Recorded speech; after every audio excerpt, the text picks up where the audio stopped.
प्रिय छात्रों, आज हम प्रश्नावली 11.3 में प्रश्न नंबर 8 देखिए। यदि प्रश्न 7 के त्रिभुज ABC को यदि भुजा 5 सेंटीमीटर के परितः घुमाया जाए तो इस प्रकार प्राप्त ठोस का आयतन ज्ञात कीजिए। प्रश्न 7 और 8 में प्राप्त किए गए दोनों ठोसों के आयतनों का अनुपात भी हमें ज्ञात करना है। देखिए, प्रश्न नंबर 7 में हमने एक समकोण त्रिभुज बनाया था इस तरह से, और समकोण त्रिभुज में हमने बताया था कि बड़ी भुजा हमारी ये 13 सेंटीमीटर थी और ये ऊंचाई ली थी हमने 12 सेंटीमीटर, लेकिन इस बार उसने कहा है इसकी भुजा 12 सेंटीमीटर हमारी, इस बार ये हमारी त्रिज्या ली जाएगी और ऊंचाई ली जाएगी इसकी 5 सेंटीमीटर। इसी तरह से हमने बताया था आपको, साथ में एक दूसरा समकोण त्रिभुज बनाया जाता है इसके बराबर में, जिसके परितः यहाँ पर हमें एक शंकु प्राप्त हो जाता है। यानी इस बार इस प्रश्न में इसकी त्रिज्या हमारी 12 सेंटीमीटर दी गई है। तो यहाँ पे लिखिए, शंकु की त्रिज्या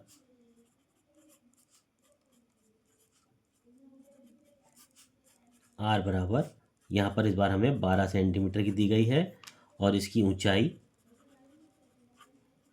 यानी कि h ये दी गई है हमारी 5 सेंटीमीटर की।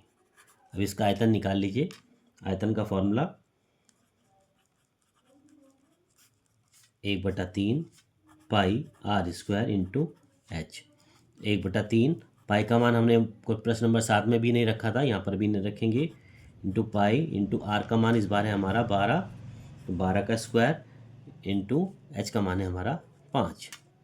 तो 1/3 इंटू पाई इंटू 12 की 12 में करेंगे 144, या अलग अलग लिख दीजिए, 12 गुना 12 एक ही बात है, गुना 5, यहाँ से आसानी रहती है काटने में, 3 चौक 12, तो आ गया हमारा पाई गुना 4 गुना 12 गुना 5, तो 5 चौक 20 और 12 दूनी 24, ये आ गया आपका 240 पाई घन सेंटीमीटर।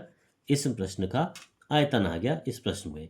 लेकिन साथ में क्वेश्चन में कहा गया है प्रश्न 7 और 8 में प्राप्त किए गए दोनों ठोसों के आयतनों का अनुपात भी हमें ज्ञात करना है।